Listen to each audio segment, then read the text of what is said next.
The box edge, okay, the box edge banding product attribute functions very much the same way as the back material, and the fact that it is a hidden attribute. However, the one disadvantage to it being hidden is that it does not allocate anything besides a generic inventory item. If you wanted to allocate the inventory item, or if you want your customer to be able to select it, absolutely no problem. Just hit unhide and say show, and it will not only do that, but it will allow them to select a different edge banding. So this does come in handy when you have a customer who would like to, say, do a white cabinet with a black edge banding and a gray door.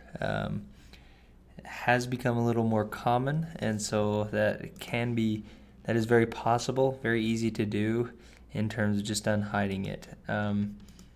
If not, if you keep it hidden, it will just use a hidden attribute, a generic, and it will allow for a generic inventory item to be set, so it's still calculating the value. You know how much is there, and then you can manually change those if you'd like. So out of the box default, it is hidden, just because of the most common practice is that.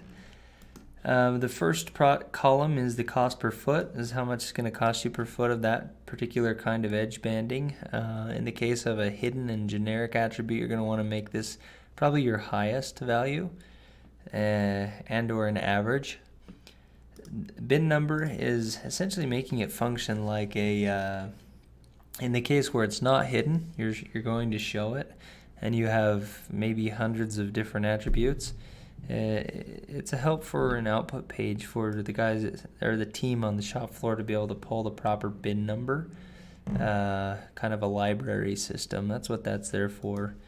Usable if you'd like it. Export is being used to, you can put that into an export field so that you can talk to engineering systems, etc. That is the box edge banding product attribute.